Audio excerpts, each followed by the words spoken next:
ಮಾರ್ಕಂಡೇಯ ಪುರಾಣದಲ್ಲಿ ದತ್ತಾತ್ರೇಯನ ಮಹಾತ್ಮೆಯನ್ನು ತಿಳಿಸ್ಕೊಂಡು ಹೋಗ್ತಾ ಇದ್ದಾರೆ. ಅದಕ್ಕೆ ಪೂರಕವಾಗುವ ಹಾಗೆ ಅಲರ್ಕ ಅಂತ ಒಬ್ಬ ರಾಜನಿಗೆ ದತ್ತಾತ್ರೇಯ ತಾನು ಉಪದೇಶವನ್ನು ಮಾಡಿ ಉದ್ಧಾರ ಮಾಡಿದ.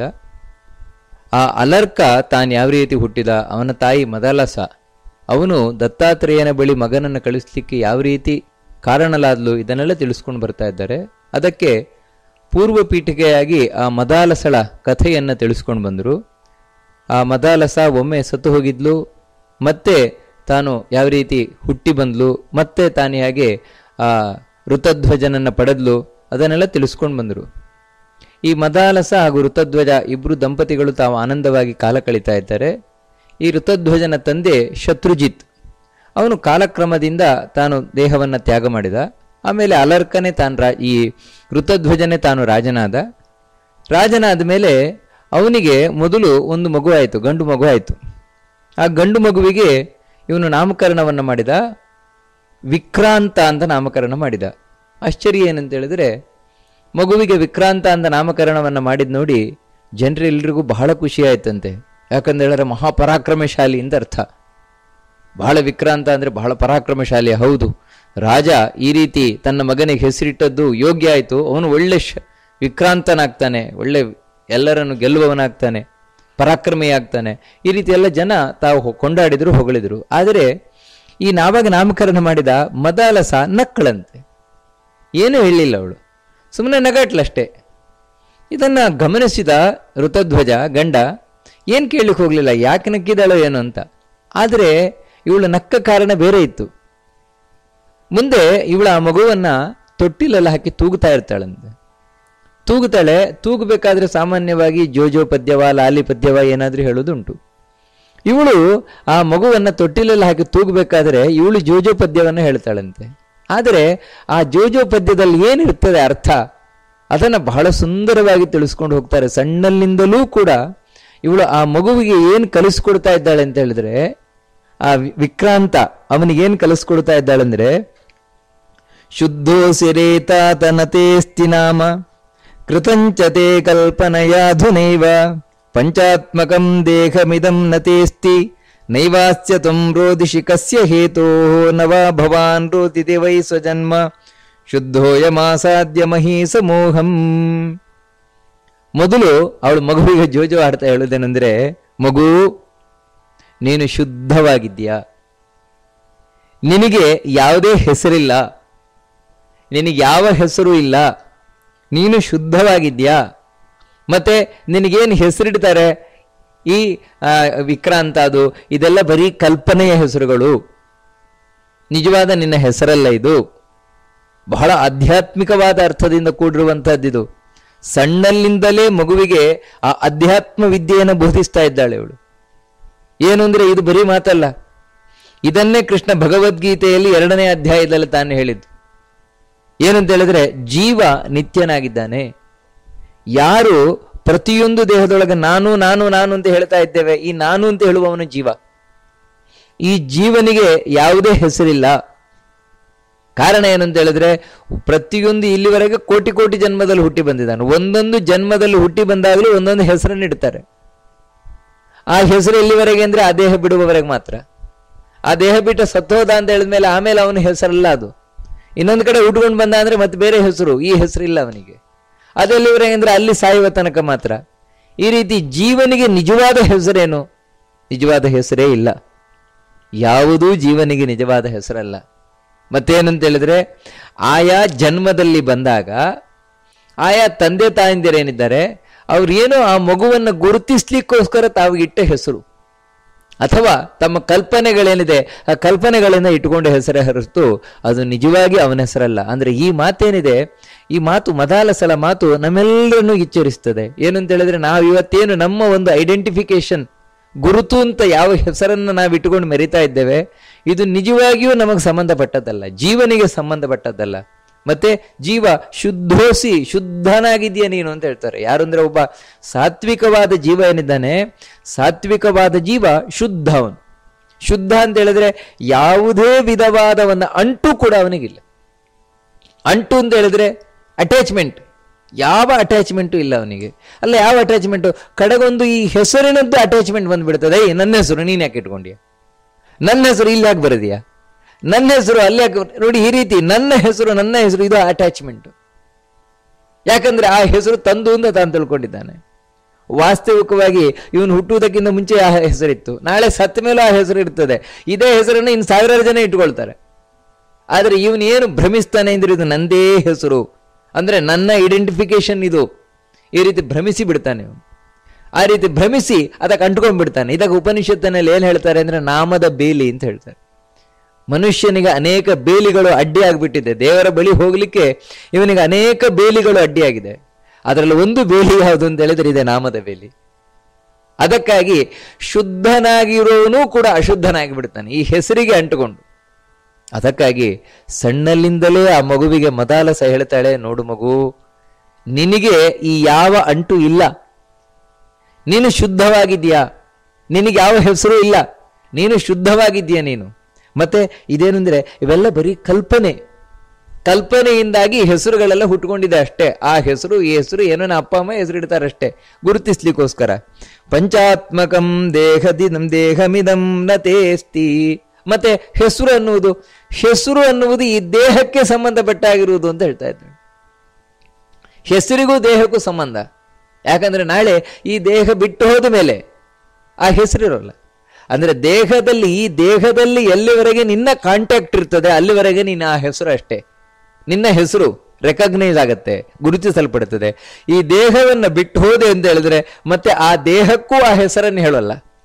ಮತ್ತೇನು ಹೇಳ್ತಾರೆ ಅಂದ್ರೆ ಇದು ರಾಮಪ್ಪನ ದೇಹ, ಇದು ಕೃಷ್ಣಪ್ಪನ ದೇಹ, ಹೊರತು ಇದೇ ರಾಮಪ್ಪ ಇವನೇ ಕೃಷ್ಣಪ್ಪ ಹೇಳಲ್ಲ. ಯಾಕಂದ್ರೆ ರಾಮಪ್ಪ ಹೊರಟೋದ್ರು, ಕೃಷ್ಣಪ್ಪ ಹೊರಟೋದ್ರು, ಮತ್ತೆ ಇದು ರಾಮಪ್ಪನ ದೇಹ.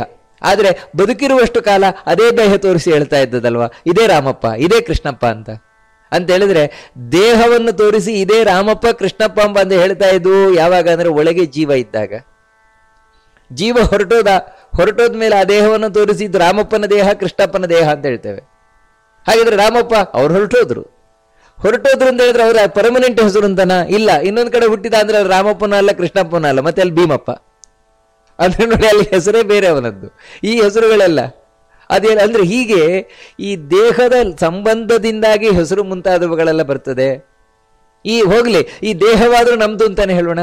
ಯಾಕಂದ್ರೆ ನಾವು ಅಮ್ಮನ ಹೊಟ್ಟೆಯಿಂದ ಬರಬೇಕಾದ್ರೆ ತಗೊಂಡ್ಬಂದಿದ್ದೇವಲ್ವ. ಅದಕ್ಕಾಗಿ ಯಾವ ರೀತಿ ಯಾವುದೋ ಒಂದು ಕಾರ್ಯಕ್ರಮಕ್ಕೆ ನಾವು ಬರಬೇಕಾದ್ರೆ ಏನು ತಗೊಂಡ್ಬರ್ತೇವೆ ಮನೆಯಿಂದ, ಅದೆಲ್ಲ ನಮ್ಮ ಸಾಮಾನುಗಳು. ಅದಕ್ಕೆ ಹೋಗ್ಬೇಕಾದ್ರೆ ಅದನ್ನೆಲ್ಲ ತಗೊಂಡು ಹೋಗ್ತೇವೆ. ಹಾಗಂತೇಳಿ ನಮ್ದು ಅಂತ ಹೇಳೋಣ. ಹೇಳ್ತಾಳೆ ಪಂಚಾತ್ಮಕಂ ದೇಹಮಿದಂ ನ ತೇಸ್ತಿ. ಇದು ನಿಂದಲ್ಲಯ್ಯ, ಈ ದೇಹವೂ ನಿಂದಲ್ಲ ಮಗು. ಯಾವುದರಿಂದಾಗಿ ನಮ್ಮನ್ನ ಇಲ್ಲಿ ಗುರುತಿಸಿಕೊಳ್ತೇವೆ ಅಂದ್ರೆ ಒಂದು ಹೆಸರಿನಿಂದಾಗಿ ಗುರುತಿಸಿಕೊಳ್ತೇವೆ, ದೇಹದಿಂದಾಗಿ ಗುರುತಿಸಿಕೊಳ್ತೇವೆ. ಆ ದೇಹವೂ ನಮ್ದಲ್ಲ. ಅಷ್ಟು ಮಾತ್ರ ಅಲ್ಲ, ದೇಹಕ್ಕೆ ನಿನಗೂ ಏನು ಸಂಬಂಧವೂ ಇಲ್ಲ. ಇಲ್ಲದ ಸಂಬಂಧವನ್ನು ನೀನು ಕಲ್ಪಿಸಿಕೊಂಡಿದ್ಯಾ ಅಷ್ಟೇ. ನಂದು ದೇಹ, ನಾನೇ ದೇಹ, ಇದು ನೀನು ಮಾಡಿಕೊಂಡಿರುವ ಕಲ್ಪನೆ. ನಿಜವಾಗ್ಲೂ ಕೂಡ ನಿನ್ನ ದೇಹ ಅಲ್ಲ ಇದು. ನಿನಗೆ ಸಂಬಂಧಪಟ್ಟ ದೇಹ ಅಂದ್ರೆ ನಿನ್ನ ಒಳತನದಲ್ಲಿರುವ ದೇಹವೂ ಅಲ್ಲ ಇದು. ಮತ್ತೇನಂದ್ರೆ ಕೇವಲ ನೀನಿದ್ಯಾ ಅಷ್ಟೇ, ಒಳಗೆ ಇದ್ಯಾ ಅಷ್ಟೇ. ಇಲ್ಲಿ ಯಾವ ರೀತಿ ಅಂತ ಹೇಳಿದ್ರೆ ಬಸ್ಸಿನೊಳಗೆ ನಾವು ಕೂತಿದ್ದೇವೆ. ಎಷ್ಟು ಅಂತ ಹೇಳಿದ್ರೆ ನಮ್ಮ ಊರಿಗೆ ಹೋಗುವ ತನಕ ಪ್ರಯಾಣ ಎಷ್ಟು ಹೊತ್ತಿರ್ತದೋ ಅಷ್ಟು ಹೊತ್ತು ಬಸ್ಸಲ್ಲಿ ಕೂತಿದ್ದೇವೆ ಅಷ್ಟೇ. ಅದು ಎಷ್ಟೊತ್ತು ಬೇಕಾದ್ರೆ ಇರ್ಬೋದು. ಕೆಲವೊಮ್ಮೆ ನಾವು ದೀರ್ಘ ಪ್ರಯಾಣದಲ್ಲಿದೆ ಅಂತ ಹೇಳಿದ್ರೆ 1-2 ದಿನ ಆ ಬಸ್ಸಲ್ಲಿ ಟ್ರೈನಲ್ಲಿ ಕೂತಿರ್ಬೋದು. ಕೆಲವೊಮ್ಮೆ ದೆಹಲಿ ತನಕ ಹೋಗ್ಬೇಕು ಅಂತ ಹೇಳಿದ್ರೆ 1 ವಾರ ಇಡೀ ಟ್ರೈನಲ್ಲಿ ಕೂತಿರ್ಬೋದು. ಅಷ್ಟರಿಂದಲೇ ಅದು ನನ್ನ ಟ್ರೈನ್ ಆಯ್ತಾ? ಅಷ್ಟರಿಂದಲೇ ಅದು ನನ್ನ ಬಸ್ ಆಯ್ತಾ? 1 ವಾರ ನಾನು ಟ್ರೈನಲ್ಲಿ ಕೂತೆ ಅಂತ ಹೇಳೋದು ಕೂಡಲೇ ನನ್ನ ಟ್ರೈನ್ ಅಂತ ಹೇಳಲಿಕ್ಕಾಗತ್ತಾ? ನನ್ನ ಬಸ್ಸು ಅಂತ ಹೇಳಲಿಕ್ಕಾಗತ್ತಾ? ಕೇವಲ ಅಭಿಮಾನ ಅಷ್ಟೇ ತಾನೆ, ಅದರ ಮೇಲೆ ಅಭಿಮಾನ ಅಷ್ಟೇ. ಕಾರಣ ಏನಂದ್ರೆ ನಾನು ದುಡ್ಡು ಕೊಟ್ಟಿದ್ದೇನೆ, ದುಡ್ಡು ಕೊಟ್ಟು ಬಂದು ಕೂತಿದ್ದೇನೆ. ಅದಕ್ಕೋಸ್ಕರ ಎಷ್ಟು ಅಭಿಮಾನ ಬಂದುಬಿಡ್ತದೆ ಅಂತ ಹೇಳಿದ್ರೆ ಮನುಷ್ಯನಿಗೆ ತನ್ನ ಬಸ್ಸು ಅಂದ್ರೆ ತಾನು ಯಾವ ಬಸ್ಸಲ್ಲಿ ಕೂತಿದ್ದಾನೆ ಆ ಬಸ್ಸು ಪಕ್ಕದಲ್ಲಿ ಒಂದು ಬಸ್ಸು ಇದ್ದಾಗ ನೋಡಿ ನಮ್ಮ ಬಸ್ ಯಾಕೆ ಹೋಗ್ತಾ ಇದೆ ಅಂತ ಹೇಳಿದ್ರು ನನ್ನದು ಅಂತೆಲ್ಲ ಬಂದುಬಿಡ್ತದೆ. ಅಲ್ಲಿ ಇರುವುದು 4 ದಿನ, 1 ಅಥವಾ 2 ಗಂಟೆ, 1 ಗಂಟೆ ಅದರೊಳಗೆ ಬಂದುಬಿಡ್ತದೆ ಮನುಷ್ಯನಿಗೆ. ಹಾಗೆಯೇ ಈ ದೇಹ ಇದೇನು ಅಂತ ಹೇಳಿದ್ರೆ ಒಂದು 100 ವರ್ಷ ಪ್ರಯಾಣಕ್ಕೋಸ್ಕರ ಇರುವಂತಹ ಒಂದು ಬಸ್ ಅಷ್ಟೇ ಈ ದೇಹ. ಅದರಲ್ಲಿ ಕೂತ್ಕೊಳ್ತಾನೆ ಇವನು. ಕೂತು ನಿಜವಾಗ್ಲೂ ಡ್ರೈವರ್ ಬೇರೆ ಇದ್ದಾನೆ. ಬಸ್ಸಲ್ಲಿ ಯಾವ ರೀತಿ ಡ್ರೈವರ್ ಬೇರೆ ಇದ್ದಾನೆ, ಕಂಡಕ್ಟರ್ ಬೇರೆ ಇದ್ದಾರೆ, ಉಳಿದ ಪ್ಯಾಸೆಂಜರ್ಸ್ ಎಲ್ಲರೂ ಬೇರೆ ಬೇರೆ ಇದ್ದಾರೆ, ಇವನು ಒಬ್ಬ ಪ್ಯಾಸೆಂಜರ್ ಅಷ್ಟೇ. ಹಾಗೆಯೇ ಈ ದೇಹದ ಡ್ರೈವರ್ ಬೇರೆ ಇದ್ದಾನೆ. ಅಂದ್ರೆ ಈ ದೇಹವನ್ನು ಸಂಪೂರ್ಣ ನಿಯಂತ್ರಣ ಮಾಡುವಂತಹ ದೇವರು ಚಾಲಕ, ಅವನು ಬೇರೆ ಇದ್ದಾನೆ. ಅಷ್ಟು ಮಾತ್ರ ಅಲ್ಲ, ಕಂಡಕ್ಟರ್ಗಳು ಬೇರೆ ಇದ್ದಾರೆ, ಪ್ರಾಣಶಕ್ತಿ ಅದು ಬೇರೆಯೇ ಇದೆ, ಉಸಿರಾಟ ಬೇರೆಯೇ ಇದೆ. ಅಷ್ಟು ಮಾತ್ರ ಅಲ್ಲ, ಸಹ ಪ್ರಯಾಣಿಕರ ಹಾಗೆ ಈ ದೇಹದಲ್ಲಿ ಉಳಿದ ಎಲ್ಲ ಕಣ್ಣನ್ನು ನೋಡ್ಕೊಳ್ಳಿಕ್ಕೆ ದೇವತೆ ಇದ್ದಾನೆ, ಕಿವಿ ನೋಡ್ಕೊಳ್ಳಿಕ್ಕೆ ದೇವತೆ ಇದ್ದಾನೆ, ಈ ಪ್ರತಿಯೊಂದನ್ನು ನೋಡ್ಕೊಳ್ಳಿಕ್ಕೆ ದೇವತೆಗಳಿದ್ದಾರೆ. ಬರೀ ದೇವತಾ ಶಕ್ತಿ ಅಲ್ಲ, ದುಷ್ಟ ಶಕ್ತಿಗಳಿದ್ದಾವೆ. ಅಷ್ಟು ಮಾತ್ರ ಅಲ್ಲ, ವಿಜ್ಞಾನವೇ ಹೇಳ್ತದೆ ಒಳಗೆ ಕ್ರಿಮಿ ಕೀಟ ಮುಂತಾದವುಗಳು ಇವೆ ಅಂತ. ಅಂದ್ರೆ ಒಂದು ದೇಹದಲ್ಲಿ ಇಷ್ಟೆಲ್ಲ ಕೂತ್ಕೊಂಡಿದ್ದಾವೆ, ಇವೆಲ್ಲ ಜೀವಿಗಳೇ. ಇಷ್ಟೆಲ್ಲ ಜೀವರಿದ್ರು ಅಂದ್ರೆ ದೇವರನ್ನು ಬಿಟ್ಟು ಉಳಿದೆಲ್ಲ ಜೀವಿಗಳೇ. ಆದ್ರೆ ಇದು ಯಾರಿಗೂ ನಂದು ನಂದು ಅಂತಿಲ್ಲ, ಇವನೊಬ್ಬನಿಗೆ ಮಾತ್ರ ಅಂಟ್ಕೊಂಡ್ಬಿಟ್ಟಿದೆ. ನನ್ನ ದೇಹ ಇದು, ನನ್ನ ದೇಹ ಅಂತ ಅಂಟ್ಕೊಂಡ್ಬಿಟ್ಟಿದೆ. ಅದಕ್ಕೆ ಹೇಳ್ತದೆ, ಇಲ್ಲಪ್ಪ ಇದನ್ ಬಿಡು, ಇದು ಭ್ರಮೆ. ಭ್ರಮೆಯಿಂದ ನೀನು ಅಂಟಿಸಿಕೊಂಡಿದ್ಯಾ ಅಷ್ಟೇ. ನನ್ನ ದೇಹ, ನನ್ನ ದೇಹ, ನಾನೇ ದೇಹ ಅಂತ. ನಿನ್ನದೇ ದೇಹ ಆಗಿದ್ರೆ, ನೀನೇ ದೇಹ ಆಗಿದ್ರೆ ನಾಳೆ ಯಾಕೆ ಸಾಯ್ತಾ ಇದ್ಯಾ? ನೀನೇ ದೇಹ ಆಗಿದ್ರೆ ನಾಳೆ ಸಾಯ್ತಾ ಇರಲಿಲ್ಲ. ನೀನು ಸಾಯ್ತಾ ಇರ್ಲಿಕ್ಕೆ ಕಾರಣ ಏನು ಅಂದ್ರೆ, ನಿನಗಿಂತ ಬೇರೆಯಾಗಿರುವುದರಿಂದಲೇ ನೀನು ಅದನ್ನ ನಾಳೆ ಬಿಟ್ಟು ಹೋಗ್ಬೇಕಾಗಿದೆ. ನೀನೇ ಬಸ್ ಆಗಿದ್ರೆ ಬಸ್ಸಿಂದ ಯಾಕೆ ಕೆಳಗಿಳಿಬೇಕಿತ್ತು? ಬಸ್ಸಲ್ಲೇ ಇದ್ದು ಇಡೀ ಎಲ್ಲ ಕಡೆ ಸಿತ್ತೋಗ್ಬೋದಿತ್ತಲ್ವಾ? ಬಸ್ಸಿಂದ ಯಾಕೆ ಕೆಳಗಿಳಿತೀಯಾ? ನಂದಲ್ಲ ಬಸ್ಸು. ಮತ್ತೆ ಪ್ರಯಾಣಿಕ ಅಷ್ಟೇ, ಬಸ್ಸಿನ ಓನರ್ ಬೇರೆ ಇದ್ದಾನೆ, ಅವನದ್ದು ಬಸ್ಸು. ಆ ಸತ್ಯ ತಿಳಿದಿದ್ರಿಂದಲೇ ನೀನು ಕೆಳಗಿಳಿತೀಯಲ್ವಾ, ನಿನ್ನ ಸ್ಟಾಪ್ ಬಂದು ಕೂಡಲೇ. ಹಾಗೆ ಈ ದೇಹದ ಒಡೆಯ ಬೇರೆ ಇದ್ದಾನೆ, ಈ ದೇಹದ ನಿಯಂತ್ರಕ ಬೇರೆ ಇದ್ದಾನೆ. ಇದರೊಳಗೆ ಬೇರೆ ಬೇರೆ ಪ್ರಯಾಣಿಕರೆಲ್ಲರೂ ಕೂಡ ಇದ್ದಾರೆ, ನಾನು ಅದರಲ್ಲಿ ಒಬ್ಬ ಪ್ರಯಾಣಿಕ. ಇದು ಯಾವಾಗ ನಿನಗೆ ಭಾವನೆ ಬಂತು, ಆಗ ಈ ದೇಹದ ಮೇಲೆ ಅಭಿಮಾನ ಹೊರಟೋಗ್ತದೆ.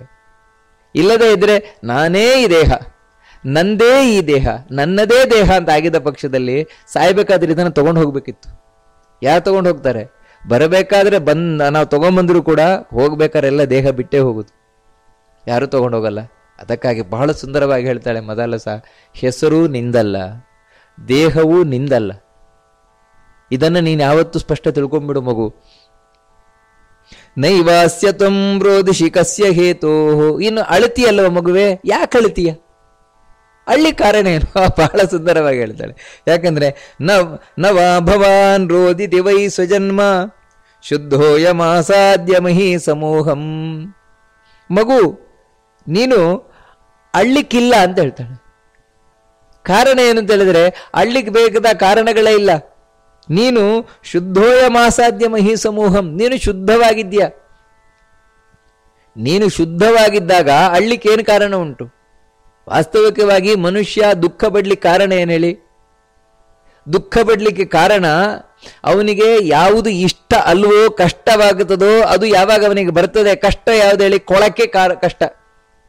ಯಾವನೇ ಒಬ್ಬ ಮನುಷ್ಯನಿಗೆ ಕೊಳಕು ಬೇಡ ಅಂತ ಯಾವ್ದನ್ನ ಎಣಿಸ್ತಾನೆ, ಅದು ಬಂದಾಗಲೇ ಕಷ್ಟ ಆಗುವಂಥದ್ದು. ನಿಜವಾಗ್ಲೂ ಕೂಡ ನೀನು ಒಳಗೆ ಶುದ್ಧನಾಗಿರುವವ, ನೀನು ಹೊರಗಿನದ ಅಪೇಕ್ಷೆಯೇ ಬೇಕಾಗಿಲ್ಲ. ಅಂದ್ರೆ ಶುದ್ಧ ಅಂತ ನಾವು ಯಾವಾಗ ಕರಿತೇವೆ ಅಂತ ಹೇಳಿದ್ರೆ, ಬೇರೆ ಯಾವುದ್ರದ್ದು ಲಿಂಕ್ ಇಲ್ಲದೆ ಇದ್ದಾಗ ಶುದ್ಧ. ಮಡಿಯಾಗಿರುವುದು ಅಂತ ಹೇಳಿದ್ರೆ ಇನ್ನೊಂದು ಮುಟ್ಟದೇ ಇರುವುದು. ಯಾವುದು ಮೈಲಿಗೆ ವಸ್ತುಗಳಿದ್ದಾವೆ ಅವುಗಳನ್ನೆಲ್ಲ ಮುಟ್ಟದೇ ಇರುವಂತಹದ್ದೇ ಮಡಿ, ಶುದ್ಧ. ನೋಡು, ನೀನು ಅಂಥವ. ನಿಜವಾಗ್ಲೂ ಕೂಡ ನಿನಗೆ ಈ ಹೊರಗಿನ ಯಾವ ವಸ್ತುಗಳು ಮುಟ್ಟಬೇಕಾಗಿಲ್ಲ. ನೀನು ಪಾಡಿ ನೀನು ಸುಖವಾಗಿರ್ತೀಯ, ಸಾಧ್ಯತೆ ಉಂಟು ನಿನಗೆ. ಹೇಗೆ ಅಂತ ಹೇಳಿದ್ರೆ ನೋಡಿ, ಇದಕ್ಕೆ ಒಳ್ಳೆ ಸಾಕ್ಷಿ ಅಂತ ಹೇಳಿದ್ರೆ, ರಾತ್ರಿ ಮಲಗುತ್ತೇವೆ ಅಂತ ತಿಳ್ಕೊಳ್ಳಿ, ಗಾಢ ನಿದ್ರೆ ಮಾಡ್ತೇವೆ. ಗಾಢ ನಿದ್ರೆ ಮಾಡಿದರೆ ಎಲ್ರಿಗೂ ಸುಖವೇ. ಮಾರನೇ ದಿನ ಎಲ್ಲ ಎದ್ದೇಳೋದು ರಾತ್ರಿ ಆರಾಮಾಗಿ ನಿದ್ರೆ ಮಾಡಿದೆ. ಅಂದ್ರೆ ನಿದ್ರೆಯಲ್ಲಿ ಆರಾಮ ಇದೆ, ಸುಖ ಇದೆ. ಕಾರಣ ಏನು? ಗಾಢ ನಿದ್ರೆಯಲ್ಲಿ ಸುಖ ಇರ್ಲಿಕ್ಕೆ ಕಾರಣ ಏನಂದ್ರೆ, ಅವಾಗ ಅವನು ಶುದ್ಧವಾಗಿರ್ತಾನೆ, ಮಡಿಯಾಗಿರ್ತಾನೆ. ಅವಾಗ ಅವನಿಗೆ ಈ ಪ್ರಪಂಚದ ಯಾವುದೇ ಲಿಂಕುಗಳು ಇರಲ್ಲ. ಈ ಪ್ರಪಂಚದ ಯಾವ ಲಿಂಕುಗಳು, ಯಾಕಂದ್ರೆ ಈ ಪ್ರಪಂಚದ ಎಲ್ಲ ಲಿಂಕುಗಳನ್ನು ಜೀವನ ಹತ್ರ ತಂದು ಕೊಡುವುದು ಯಾವುದು ಅಂತ ಹೇಳಿದ್ರೆ ಕನೆಕ್ಷನ್ನೇ ಮನಸ್ಸು. ಆ ಮನಸ್ಸು ಅನ್ನುವುದು ರಾತ್ರಿ ರೆಸ್ಟಿಗೆ ಹೋಗ್ಬಿಡ್ತದೆ, ಅದು ವಿಶ್ರಾಂತಿಯನ್ನು ಪಡಿತದೆ ಮನಸ್ಸು. ಅವಾಗ ಏನಾಗುತ್ತೆ ಅಂದ್ರೆ, ಜೀವ ಈ ದೇಹದ ಲಿಂಕ್ ಅನ್ನ ಕಳ್ಕೊಂಡಿರ್ತಾನೆ. ಅವಾಗ ಏನಾಗುತ್ತೆ ಅಂದ್ರೆ ಅವನಿಗೆ ಸುಖವಾಗಿರ್ತದೆ ನೋಡಿ. ಆದ್ರೆ ಸುಖ ಹೇಗೆ ಅಂತ ಅನುಭವಕ್ಕೆ ಬರೋಲ್ಲ ಅಷ್ಟೇ ಅವನಿಗೆ. ಅದೇ ಒಂದು ದೋಷ ನಿದ್ರೆಯಲ್ಲಿ. ಅಂದ್ರೆ ರಾತ್ರಿ ಸುಖವಾಗಿ ನಿದ್ರೆ ಮಾಡಿದೆ ಅಂತ ಅಷ್ಟೇ ಹೇಳ್ತಾನೆ ಹೊರತು ಹೇಗೆ ಸುಖ ಇತ್ತು ಅದು ಗೊತ್ತಿಲ್ಲ. ಆ ರೀತಿ ಅಷ್ಟೇ. ಅದರಿಂದಾಗಿ ನಿಜವಾಗಿಯೂ ಕ್ರೋಢ ನೋಡು, ನೀನು ಶುದ್ಧನಾಗಿರುವವ, ಅದಕ್ಕಾಗಿ ನೀನು ಅಳುವ ಪರಿಸ್ಥಿತಿಯೇ ಇಲ್ಲ. ಅಯ್ಯೋ ಹಸಿವಾಗ್ತಾ ಇದೆ ಅಂತ ಅಳ್ತೀಯ. ಹಸಿವು ನಿನಗಾಗ್ತಾ ಇರುವುದಲ್ಲ, ದೇಹಕ್ಕಾಗ್ತಾ ಇರುವುದು. ದೇಹಕ್ಕಾಗ್ತಾ ಹಸಿವನ್ನ ಅಂದ್ರೆ ದೇಹಕ್ಕೆ ಆಹಾರದ ಅವಶ್ಯಕತೆ ಇದೆ. ಆ ದೇಹಕ್ಕೆ ಆಹಾರದ ಅವಶ್ಯಕತೆ ಇದೆ. ಅದನ್ನ ನೀನೇನ್ ತಿಳ್ಕೊಂಡಿದ್ಯಾ ಅಂದ್ರೆ ನನಗೆ ಅಂತ ತಿಳ್ಕೊಂಡ್ಬಿಟ್ಟಿದ್ಯಾ ನೀನು. ನಾನು ದೇಹ ಒಂದೇ ಅಂತ ತಿಳ್ಕೊಂಡ್ಬಿಟ್ಟಿದ್ಯಾ. ಜಡವಾದ ದೇಹ ನಾನು ಅಂತ ನೀನು ಭ್ರಮಿಸಿ ಬಿಟ್ಟಿದ್ಯಾ. ನೋಡು, ಅದಕ್ಕೆ ನಿನಗೆ ಹಸಿವಾಗ್ತದೆ. ಬಾಯಾರಿಕೆ ಆಗ್ತದೆ ಅಂತ ಎಣಿಸ್ತೀಯ, ನಿಜವಾಗ್ಲೂ ದೇಹಕ್ಕೆ ಬಾಯಾರಿಕೆ ಆಗುದು. ನನಗೆ ಅಂತ ನೀನು ಭ್ರಮಿಸಿ ಬಿಡ್ತೀಯ, ಅದಕ್ಕಾಗಿ ನಿನಗೆ ಬಾಯಾರಿಕೆ ಆಗ್ತದೆ. ಅಂದ್ರೆ ಪ್ರತಿಯೊಂದು ಅಷ್ಟೇ, ಈ ಏನೇನು ದುಃಖಗಳಾಗ್ತಾ ಇದೆ ಇವೆಲ್ಲ ದೇಹಕ್ಕೆ ಸಂಬಂಧಪಟ್ಟಾಗ ಆಗ್ತಾ ಇರುವಂಥದ್ದು. ಅಂದ್ರೆ ದೇಹದ ಕಾಂಟ್ಯಾಕ್ಟಿನಿಂದ ನಿನಗಾಗ್ತಾ ಇರುವಂಥದ್ದು, ಭ್ರಮಿಸಿ ನಿನಗಾಗ್ತಾ ಇರುವಂಥದ್ದು. ನಿಜವಾಗಿ ದೇಹದ ಕಾಂಟ್ಯಾಕ್ಟ್ ಇಲ್ಲದೇ ಇದ್ದ ಪಕ್ಷದಲ್ಲಿ ನಿನಗದಿರೋಲ್ಲ. ಅದಕ್ಕಾಗಿ ಹೇಳ್ತಾರೆ, ನೋಡು ನೀನು ಶುದ್ಧನಾಗಿರುವವ. ಈ ಪಂಚಭೂತಾತ್ಮಕವಾದಂತಹ ವಿಕಲ್ಪ್ಯಮಾನೋ ವಿವಿಧೇರ್ಗುಣಾರ್ಥೈ ಗುಣಾಶ್ಚ ಭೂತಾ ಸಕಲೇಂದ್ರಿಯೇಷು ಭೂತಾನಿ ಭೂತೇ ಪರಿದುರ್ಬಲಾನಿ ವೃದ್ಧಿಂ ಸಮಾಯಾಂತಿ ಯಥೇವ ಪುಂಸಃ ಅಂತ ಹೇಳ್ತಾರೆ. ನೀನು ಈ ಜಗತ್ತಿಗೆ ಬಂದ ಮೇಲೆ ಪಂಚಭೂತಾತ್ಮಕವಾದಂತಹ ದೇಹ, ಮಣ್ಣು, ನೀರು, ಬೆಂಕಿ, ಗಾಳಿ, ಆಕಾಶ, ಈ 5 ಒಟ್ಟಿಗೆ ಸೇರಿಸಿ ನಿರ್ಮಾಣ ಮಾಡಿರುವಂತಹ ದೇಹ ಏನಿದೆ, ಈ ದೇಹದಲ್ಲಿರುವಂತಹ ಇಂದ್ರಿಯಗಳೇನಿವೆ, ಇಂದ್ರಿಯಗಳು ಪಂಚ ಜ್ಞಾನೇಂದ್ರಿಯಗಳು, ಆ ಪಂಚ ಜ್ಞಾನೇಂದ್ರಿಯಗಳಿಗೆ 5 ಹೊರಗೆ ವಿಷಯಗಳಿದೆ. ಕಣ್ಣಿಗೆ ನೋಡ್ಲಿಕ್ಕುಂಟು, ಕಿವಿಗೆ ಕೇಳಲಿಕ್ಕುಂಟು, ಮೂಗಿಗೆ ಮೂಸ್ಲಿಕ್ಕುಂಟು, ಬಾಯಿಗೆ ರುಚಿ ನೋಡ್ಲಿಕ್ಕುಂಟು, ಚರ್ಮಕ್ಕೆ ಮುಟ್ಲಿಕ್ಕುಂಟು. ನೀನು ದೊಡ್ಡವನಾಗ್ತಾ ಆಗ್ತಾ ಹೋಗ್ತೀಯಲ್ವಾ, ಅಂದ್ರೆ ಯಾವಾಗ ತಿಳ್ಕೊಳ್ತೀಯಲ್ಲ, ಓ ನಾನು ದೊಡ್ಡವನಾಗ್ತಾ ಇದ್ದೇನೆ ಅಂತೆ. ಆಗುದೇನು ಗೊತ್ತುಂಟಾ, ಈ ಪಂಚೇಂದ್ರಿಯಗಳೇನಿದೆ, ಪಂಚೇಂದ್ರಿಯಗಳ ಆಸೆ ಹೆಚ್ಚುತ್ತಾ ಹೋಗುದು. ದಿನ ಹೋದಾಗೆ ಅದು ಹೆಚ್ಚುತ್ತಾ ಹೋಗ್ತಾ ಇರ್ತದೆ. ಕಿವಿಗೆ ನೋಡಬೇಕು ಎನ್ನುವ ಆಸೆ ಹೆಚ್ಚಾಗ್ತಾ ಹೋಗುತ್ತೆ, ಕಿವಿಗೆ ಕೇಳಬೇಕು ಎನ್ನುವ ಆಸೆ ಹೆಚ್ಚಾಗ್ತಾ ಹೋಗುತ್ತೆ. ನೋಡಿ, ಅದಕ್ಕಾಗಿ ಪುಟ್ಟ ಮಗುವಿದ್ದಾಗ ತೊಟ್ಟಿಲಲ್ಲಿ ಮಲಗಿದ್ದಾಗ ಕೇಳಬೇಕು ಅಂತನೂ ಏನಿಲ್ಲ, ನೋಡಬೇಕು ಅಂತನೂ ಏನಿಲ್ಲ. ಎದರಲ್ಲಿ ಏನು ಕಾಣುತ್ತದೆ ಎಲ್ಲ ನೋಡ್ತಾ ಇರ್ತದೆ, ಕಿವಿಗೆ ಏನು ಕೇಳುತ್ತದೆ ಎಲ್ಲ ಕೇಳ್ತಾ ಇರ್ತದೆ. ಅಂತ ಹೇಳಿದ್ರೆ ಅದು ಕೇಳಬೇಕು ಅಂತಿಲ್ಲ, ಇದು ನೋಡಬೇಕು ಅಂತಿಲ್ಲ, ಆಡಬೇಕು ಅನ್ನೋದಂತೂ ಮೊದಲೇ ಇಲ್ಲ. ಯಾಕಂದ್ರೆ ಬಾಯಿ ಮಾತಾಡ್ಲಿಕ್ಕೆ ಬರೋಲ್ವಲ್ಲ. ಇನ್ನು ರುಚಿಯೂ ಕೂಡ ಅಷ್ಟೇ. ನನಗೆ ಆ ರಸ ಅದು ಏನು ರುಚಿಯೂ ಏನಿಲ್ಲ, ಅಮ್ಮ ಕೊಟ್ಟ ಹಾಲೇ ಸಾಕು. ಅಥವಾ ಏನೋ ಒಂದು ಅದಕ್ಕೆ ಮಣ್ಣಿಯೋ ಇನ್ನೊಂದೇನೋ ಆಹಾರ ಮಾಡಿಕೊಳ್ಳು, ಅದರಲ್ಲಿ ರುಚಿ ಏನಿಲ್ಲ, ಹೆಚ್ಚು ರುಚಿಯೂ ಬೇಕಾಗಿಲ್ಲ. ಆದರೆ ದೊಡ್ಡದು ಆಗ್ತಾ ಬಂದ ಹಾಗೆ ಬರೀ ಹಾಲು ಕೊಟ್ರೆ ಸಾಕಾ? ಆಗುದಿಲ್ಲ, ಇದು ರುಚಿ ಇಲ್ಲ ಅಂತ ಹೇಳ್ತದೆ ಮಗು. ಬರೀ ರಾಗಿಯ ಮಣ್ಣಿ ಮಾಡಿಕೊಟ್ರೆ ಸಾಕಾ? ಇದು ಸಾಕಾಗೋದಿಲ್ಲ ಅಂತ ಅದನ್ನು ಉಗೀತದೆ. ಯಾಕಂತ ಹೇಳಿದ್ರೆ ನನಗೆ ರುಚಿಯಾದ ಅದು ಬೇಕು, ಇದು ಬೇಕು, ಸಾರು ಬೇಕು, ಈ ರೀತಿ. ಇನ್ನು ದೊಡ್ಡವರು ಆಗ್ತಾ ಬಂದ ಹಾಗೆ ಬರೀ ಸಾರು ಸಾಕಾಗುವುದಿಲ್ಲ. ಇದೇನು ಸಾರ, ಇದು ರುಚಿಯಾ? ನೆನ್ನೆ ಮಾಡಿದ್ದೆ ಇವತ್ತು ಮಾಡುದಾ ಅಂತ ಹೇಳಿದ್ರೆ ಏನಾಗ್ತಾ ಇದೆ? ಮನುಷ್ಯನಿಗೆ ರುಚಿ ಹೆಚ್ಚಾಗ್ತಾ ಇದೆ, ಆಸಕ್ತಿ ಹೆಚ್ಚಾಗ್ತಾ ಇದೆ. ಅದಕ್ಕೋಸ್ಕರ ನೋಡಿ, ಕಣ್ಣಿಗೂ ಕೂಡ ಅಷ್ಟೇ. ನೆನ್ನೆ ನೋಡಿದೆ, ಏನ್ ದಿನಾಗ್ಲೂ ನೋಡ್ತಾ ಇರೋದು. ಅಂದ್ರೆ ಹೊಸದು ಬೇಕು ಇದೆ. ಮನುಷ್ಯನಿಗೆ ವರ್ಷ ಹೆಚ್ಚಾಗ್ತಾ ಹೋದಾಗೆ ಅವನ ಇಂದ್ರಿಯಗಳ ಲಾಲಸೆ ಅದು ಹೆಚ್ಚಾಗ್ತಾ ಹೋಗ್ತದೆ ಮಗು. ಇದೇ ದೊಡ್ಡದಾಗ್ತಾ ಹೋಗುದು ಒಳಗಿನಿಂದ. ಬಹಳ ಸುಂದರವಾಗಿ ಆ ಮದಾಲಸ ಉಪದೇಶವನ್ನು ಕೊಟ್ಕೊಂಡು ಹೋಗ್ತಾಳೆ. ವಿಕಲ್ಪ್ಯಮಾನ ವಿವಿಧೇರ್ ಗುಣಾರ್ಥೈ. ತಾನು ಈ ವಿವಿಧವಾದಂತಹ ಹೊರಗಿನ ಪದಾರ್ಥಗಳೇನಿದೆ ಆ ಪದಾರ್ಥಗಳನ್ನು ತಪ್ಪಾಗಿ ತಿಳ್ಕೊಂಡ್ಬಿಡ್ತಾನೆ. ಓ, ಇದರಿಂದಲೇ ನನಗೆ ಹಿತ, ಈ ನೋಡುವುದರಿಂದಲೇ ಖುಷಿ, ಕೇಳುವುದರಿಂದಲೇ ಖುಷಿ, ತಿನ್ನುವುದರಿಂದಲೇ ಖುಷಿ, ಈ ರೀತಿ ತಾನು ತಿಳ್ಕೊಳ್ತಾನೆ. ಅದರಿಂದಲೇ ಇನ್ನಷ್ಟು ತಾನು ಒಳಗಿನಿಂದ ಬೆಳೀತಾ ಹೋಗುದು ಅಂದ್ರೆ, ಓ ನನ್ನ ದೇಹ ನಾನು ಬೆಳೀತಾ ಇದ್ದೇನೆ. ಯಾಕಂದ್ರೆ ದೇಹ ನಾನು ಒಂದೇ ಅಲ್ವಾ, ನಾನು ಬೆಳೀತಾ ಇದ್ದೇನೆ ಅಂದ್ರೆ ಆಸೆಗಳು ಹೇಳುವಾಗಲಿಂದ ಹೆಚ್ಚಾಗ್ತಾ ಹೋಗ್ತದೆ. ಅಷ್ಟು ಮಾತ್ರ ಅಲ್ಲ, ಅನ್ನಂಬುಪಾನಾದಿಭಿರೇವ ಕಸ್ಯ ನತೇಸ್ತಿ ವೃದ್ಧಿ ನಚತೇಸ್ತಿ ಹಾನಿ.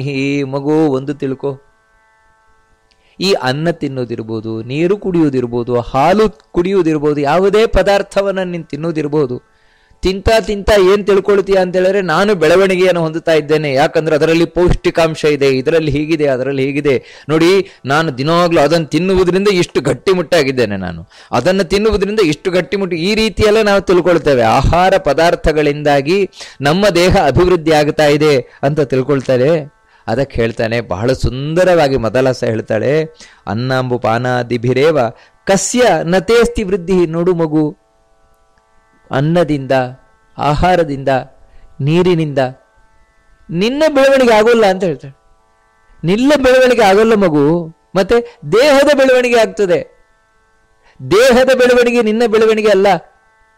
ಯಾಕಂತ ಹೇಳಿದ್ರೆ ದೇಹ ಬೆಳಿಬಹುದು, ದೇಹ ದೊಡ್ಡ ಆನೆ ಮರಿಯಾಗಿ ಬೆಳಿಬಹುದು, ಆದರೆ ಇದರಿಂದಾಗಿ ನಿನ್ನ ವ್ಯಕ್ತಿತ್ವದ ಬೆಳವಣಿಗೆ ಆಯ್ತಾ?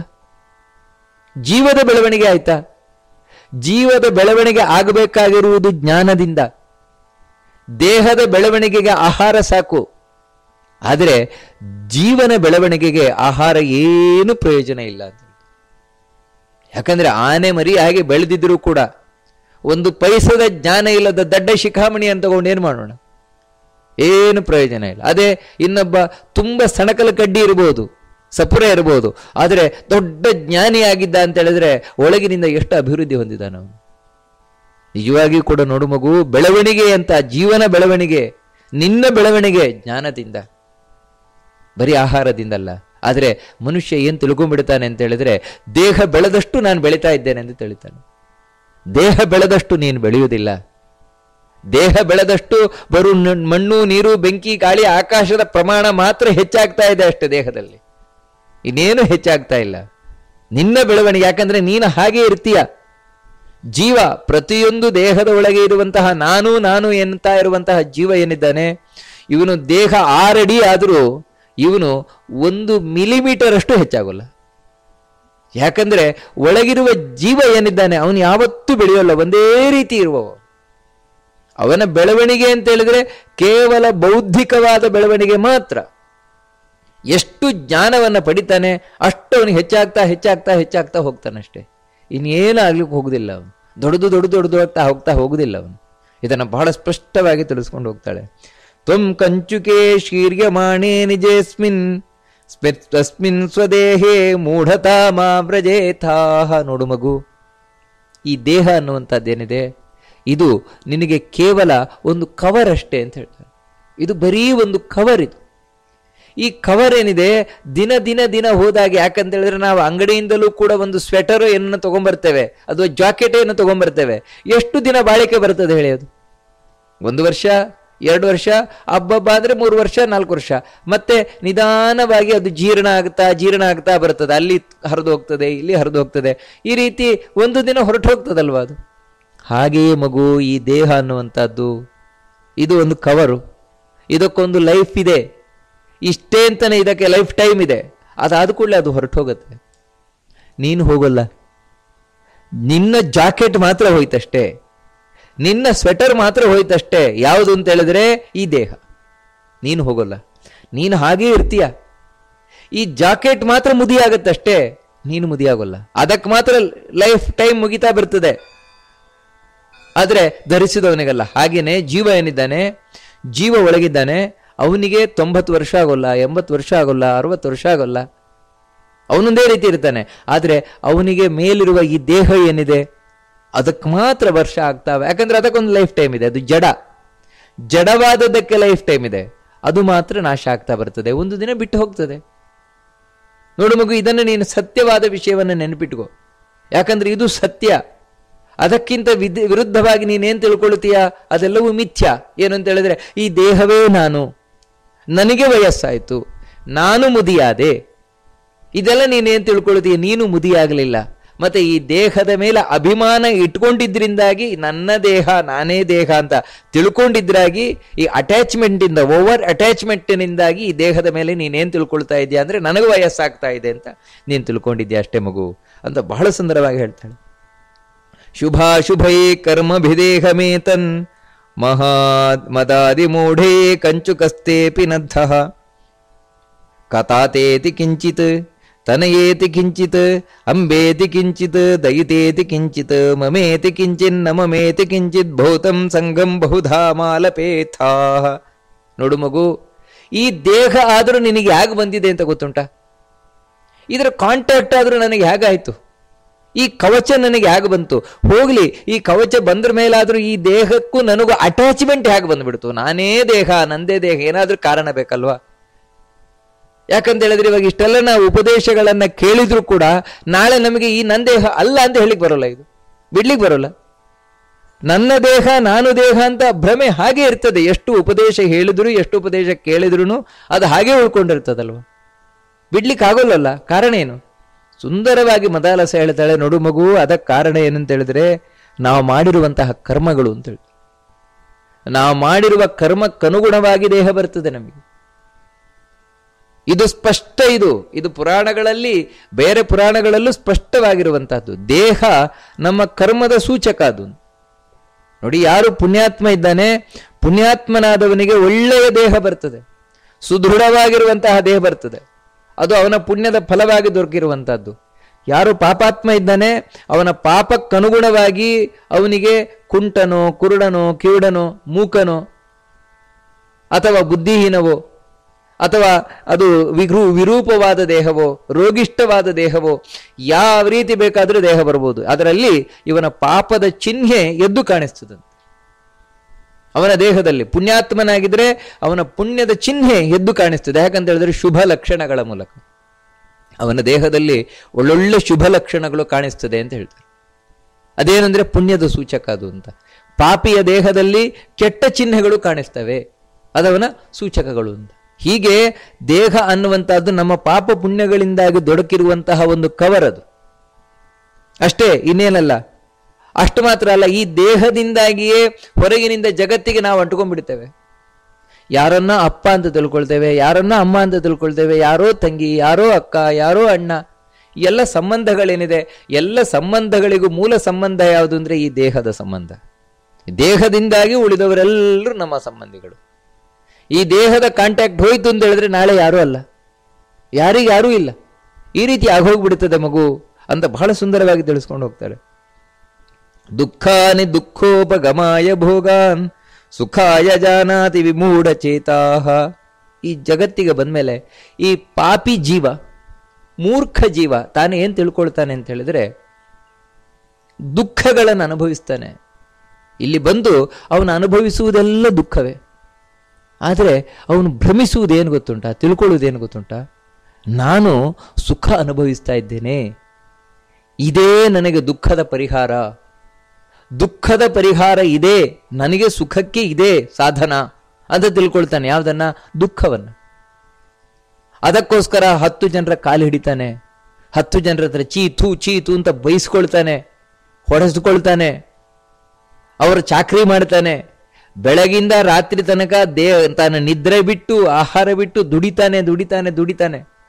ನಿಜವಾಗ್ಲೂ ಕೂಡ ದುಡಿಬೇಕಾದ್ರೆ ಸುಖ ಇದೆಯಾ? 4 ಜನರ ಹತ್ರ ಬೈಗುಳ ತಿನ್ಬೇಕಾದ್ರೆ ಸುಖ ಇದೆಯಾ? ಯಾರೋ ಮುಂದೆ ಜಿ ಹುಜೂರ್ ಅಂತ ತಾನು ತಲೆ ತಗ್ಗಿಸಿ ಅವರ ಬೈಗುಳವನ್ನ ತಿನ್ನಬೇಕಾದ್ರೆ ಅವ್ರ ಮುಂದೆ ಸಲ್ಯೂಟ್ ಹೊಡ್ಕೊಂಡು ಕೂರ್ಬೇಕಾದ್ರೂ ಸುಖ ಇದೆಯಾ? ಅಂದ್ರೆ ತನ್ನ ಸ್ವಾಭಿಮಾನವನ್ನ ಬಿಟ್ಟು ಇನ್ನೊಬ್ಬನ ಮುಂದೆ ತಲೆ ತಗ್ಗಿಸಿ ನಿಂತಾಗ ಸುಖ ಇದೆಯಾ? ಯಾರಿಗಾದ್ರೂ ಸುಖ ಇರ್ಲಿಕ್ಕೆ ಸಾಧ್ಯ ಉಂಟಾ? ಆಹಾರವನ್ನ ಬಿಟ್ಟು, ನಿದ್ರೆ ಬಿಟ್ಟು, ಅಯ್ಯೋ ತನ್ನ ಹೆಂಡತಿ ಮಕ್ಕಳು ಅಂತ ಯಾರಿದ್ದಾರೆ ಅವರನ್ನ ಬಿಟ್ಟು ಎಲ್ಲೋ ದೂರ ಹೋಗಿ ಕೆಲಸ ಕೆಲಸ ಕೆಲಸ ಅಂತ, ಇದು ಸುಖವ? ಯಾವುದು ಸುಖ ಮನುಷ್ಯನಿಗೆ? ಅಲ್ಲ ಹೋಗ್ಲಿ, ನೆಮ್ಮದಿಯಾಗಿರೋಣ ಅಂತ ಒಂದು ಮನೆಯನ್ನ ಕಟ್ತಾನೆ, ಮನೆ ಕಟ್ಟಬೇಕಾದ್ರೆ ಸುಖ ಉಂಟಾ?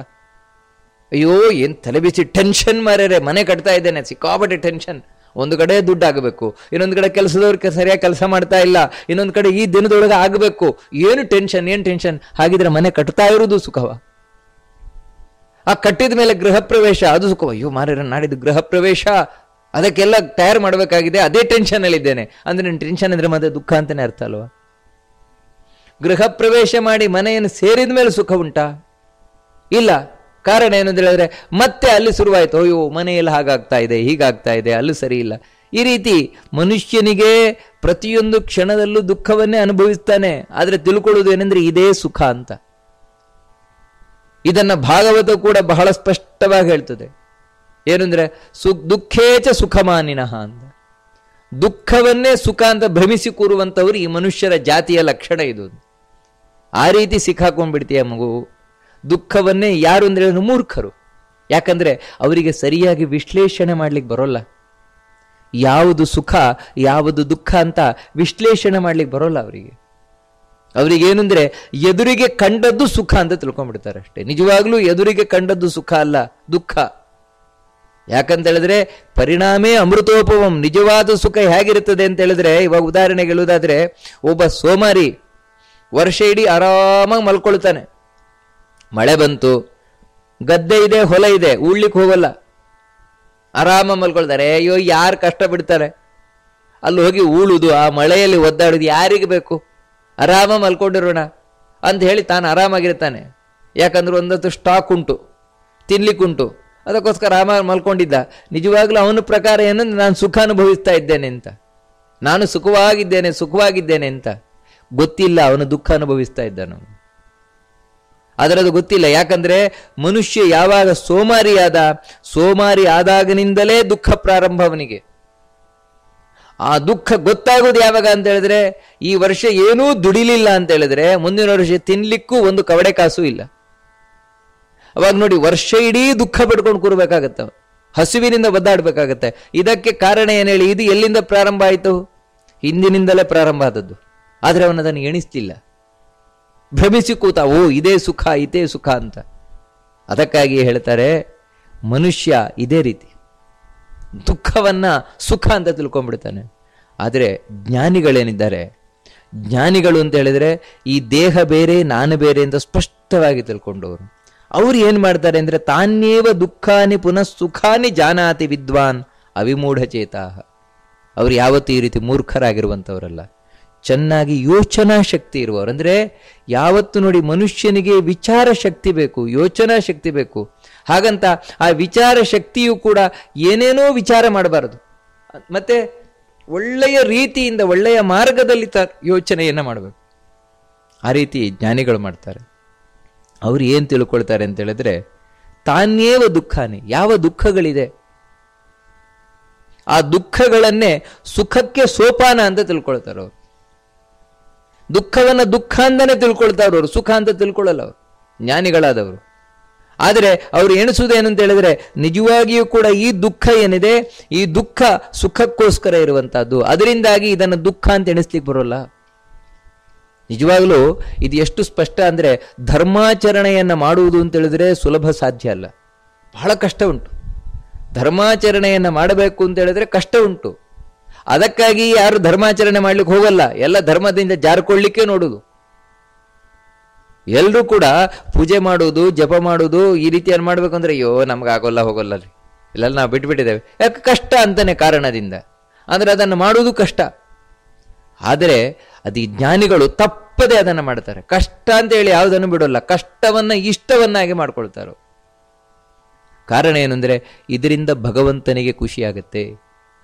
ಒಂದೇ ಕಾರಣದಿಂದ ದೇವರಿಗೆ ಯಾವುದು ಖುಷಿ ಆಗತ್ತೆ ಅದು ಯಾವತ್ತೂ ಕಷ್ಟ ಆಗ್ಲಿಕ್ಕೆ ಸಾಧ್ಯ ಇಲ್ಲ, ಅದು ಯಾವತ್ತೂ ದುಃಖ ಆಗ್ಲಿಕ್ಕೆ ಸಾಧ್ಯ ಇಲ್ಲ. ನೋಡಿ, ಇದು ಅವರ ಭಾವನೆ. ಅದಕ್ಕೆ ಅವರನ್ನ ಜ್ಞಾನಿಗಳು ಅಂತ ಹೇಳುವುದು. ಯಾಕಂದ್ರೆ ದೇವರಿಗೋಸ್ಕರ ಏನಕ್ಕೂ ಸಿದ್ಧರಾಗಿರುವಂಥವ್ರು. ದೇವರಿಗೆ ಖುಷಿ ಆಗತ್ತೆ ಇದರಿಂದ, ನಾವು ಮಾಡ್ತೇವೆ. ಬೆಳಗ್ಗೆ 4 ಗಂಟೆ ಏಳುವುದರಿಂದ, ತಣ್ಣೀರಲ್ಲಿ ಸ್ನಾನ ಮಾಡುವುದರಿಂದ, ಜಪ ಮಾಡುವುದರಿಂದ, ಧ್ಯಾನ ಮಾಡುವುದರಿಂದ, ಪೂಜೆ ದೇವರಿಗೆ ಖುಷಿ ಆಗತ್ತಾ? ನಾನು ಮಾಡ್ತೇನೆ. ಅಯ್ಯೋ ಬೆಳಗ್ಗೆ 4 ಗಂಟೆಗೆ ಹೇಳ್ಬೇಕನ್ರಿ, ಒಳ್ಳೆ ನಿದ್ರೆ ಬರುವ ಸಮಯ, ಆ ಚಳಿಗೆ ಗಡಗಡ ಚಳಿಗೆ ಸ್ನಾನ ಮಾಡ್ಬೇಕಾ? ಅಯ್ಯೋ ನಮ್ಗಾಗೋಲ್ಲ, ಹೋಗೋಲ್ಲ, ಈ ರೀತಿ ಹೇಳೋಲ್ಲ ಅವರು. ಕಾರಣ ಏನು ಅಂತ ಹೇಳಿದ್ರೆ, ದೇವರಿಗೆ ಯಾವುದು ಖುಷಿ ಆಗತ್ತೆ ಅದೇ ನಮಗೆ ಖುಷಿ, ದೇವರ ಖುಷಿಯೇ ನಮಗೆ ಖುಷಿ. ನೋಡಿ, ಇದು ನಿಜವಾದ ಜ್ಞಾನಿಗಳಲ್ಲಿರುವಂತಹದ್ದು, ಇದು ನಿಜವಾದ ಭಕ್ತನಲ್ಲಿರುವಂತಹದ್ದು. ನೋಡಿ, ಅದಕ್ಕಾಗಿ ತನ್ನ ಸ್ವಾರ್ಥದ ಖುಷಿ ಏನಿದೆ ಅದನ್ನು ದೂರ ಮಾಡ್ತಾನೆ. ದೇವರಿಗೆ ಯಾವುದು ಖುಷಿ ಆಗ್ತದೆ? ಪ್ರೀಡಯಾಮಹ ವಾಸುದೇವಂ. ನಾವು ಕಡೆಗೆ ಎಲ್ಲ ಕಾರ್ಯಕ್ರಮದಲ್ಲೂ ಹೇಳುವುದು ಅದನ್ನೇ, ಶ್ರೀ ಹರಿಪ್ರಿಯತಾಂ, ದೇವರಿಗೆ ಖುಷಿಯಾಗಲಿ.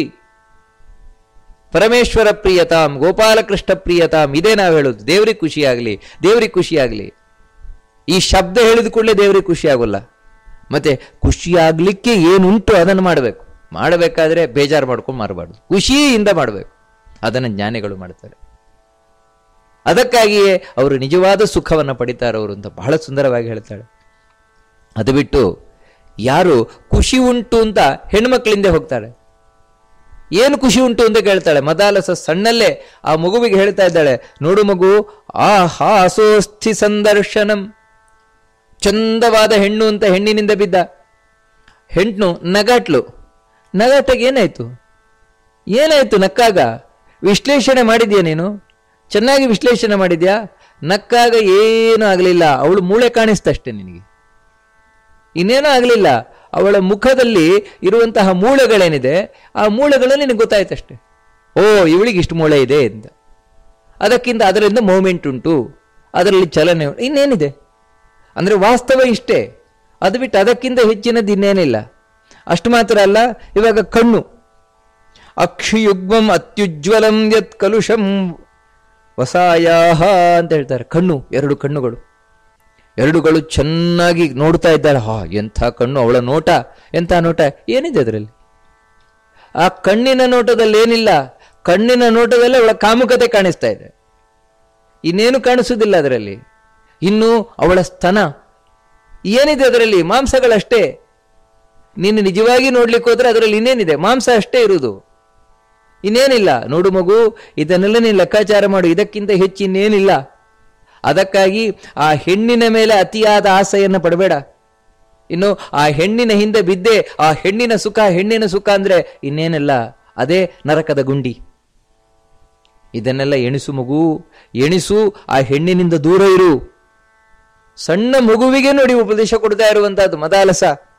ಈ ರೀತಿ ಹೇಳ್ತಾ ಕಡೆಗೆ ಒಂದು ಮಾತು ಹೇಳ್ತಾಳೆ ನೋಡಿ, ಬಹಳ ಸುಂದರವಾದಂತಹ ಮಾತು. ತ್ಯಜ ಧರ್ಮಮ ಧರ್ಮಂಚ ಉಭೇ ಸತ್ಯಾನೃತೆ ತ್ಯಜ, ಉಭೇ ಸತ್ಯಾನೃತೆ ತ್ಯಕ್ತ್ವ ಏನ ತ್ಯಜಸಿ ತತ್ಯಜ. ಒಂಥರ ಒಗಟಿನಾಗಿರುವಂತಹ ಮಾತು.